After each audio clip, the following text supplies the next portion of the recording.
अल्लाह ने हज़रत आदम अलैहिस्सलाम को सबसे पहले पैदा किया। इंसानियत का जो मुंड है, जो इब्तदा है, जो असल है, वो हज़रत आदम अलैहिस्सलाम है।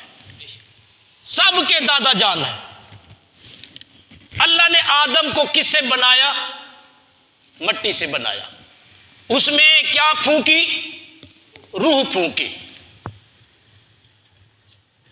जब रूह फूंकी तो एक अल्लाह का पाक पैगंबर है, नबी है आदम अलैहिस्सलाम सामने। अच्छा, फिर जिस्म भी है, रूह भी है, फिर अल्लाह ताला ने कहां भेजा था, कहां रखा था?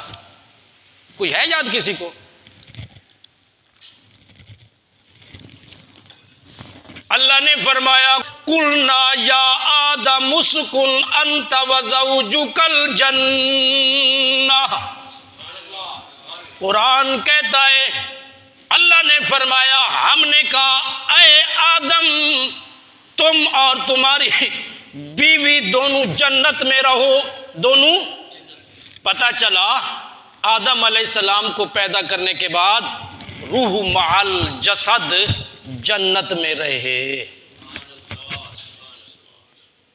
जन्नत है कहां? इंदा सिदरतिल मुंतहा इंदहा जन्नतुल मावा। और सातों आसमान पार जहां सिदरा की एक आला अमाजगाह है फरिश्तों की, और हजरत जिब्रील अलैहिस्सलाम की आखिरी हद है, उसी को सिदरा कहते हैं। उसके पास ही जन्नत है। आदम जन्नत में रह रहे हैं, ये कुरान है ना। रूह मअल जसद जन्नत में रह रहे हैं। मट्टी के बनाए हुए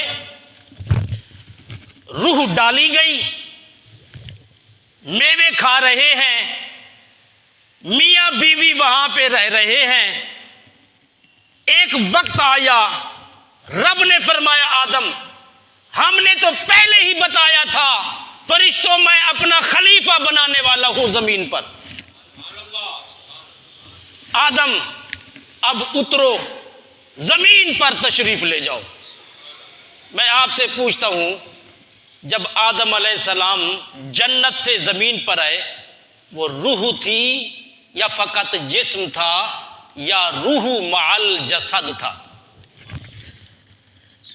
उस जिस्म के साथ, रूह के साथ अम्मा हव्वा भी आई, हजरत आदम अलैहिस्सलाम भी तशरीफ लाए। अब साइंस कहती है कि ऊपर जाने के लिए बहुत कुछ दरकार है। ऊपर बगैर किसी सेफ्टी के, जदीद सहूलियात के बगैर ऊपर जाना मौत को दावत देना है। ऊपर तो हवा ही नहीं है, वहां पे ये खाना भी नहीं चल सकता। और जो रॉकेट पर बैठ कर गए कितने दिनों के बाद पहुंचे, दुनिया ने देखा, वहां से जनाब वो कुछ दिनों के बाद वापस भी आ गए। मट्टी लेके आ गए जी, हमने चांद की मट्टी ली है। इतना पापड़ बेलने लगे, मेहनत मुशक्कत, कई सालों की मेहनत के बाद वो कामयाब हुए। लेकिन आदम अलैहिस्सलाम बगैर किसी रॉकेट के, मसनूई चीजों के, मादी चीजों के, रब के हुक्म से जन्नत से जमीन पर आ जाते हैं। आज तक आपको किसी ने नहीं बताया होगा कि जनाब आदम अलैहिस्सलाम कैसे आए। बात है अल्लाह ने फरमाया जमीन पर जाओ। आदम ने नहीं कहा कि अल्लाह मैं जाऊं तो कैसे जाऊं, क्या इंतजामात हैं। इसका मतलब है अल्लाह जिसको चाहे जन्नत से जमीन पर भेजे। दरमियान में जितनी चीजें हैं किसी इंसान की जिंदगी के लिए मुज़िर है, तो अल्लाह ही ने पैदा की है ना। जब आदम जमीन पर आए उन्हें हुआ भी कुछ नहीं। यारो बात समझ आ जाती है, जो जन्नत से जमीन पर आया, इतना तवील तरीन सफर करके आया है, उसे कुछ नहीं हुआ। अगर मेरे नबी के बारे में ऐलान होता है तो हम क्यों न माने मेरे नबी रूह माल जसद। अब जन्नत में भी तशरीफ ले गए, पहला, दूसरा, तीसरा, चौथा, सातों आसमान, अर्श, कुर्सी, लौह कलम, मेरे आका मकाम से ला मकाम में दाखिल हो गए।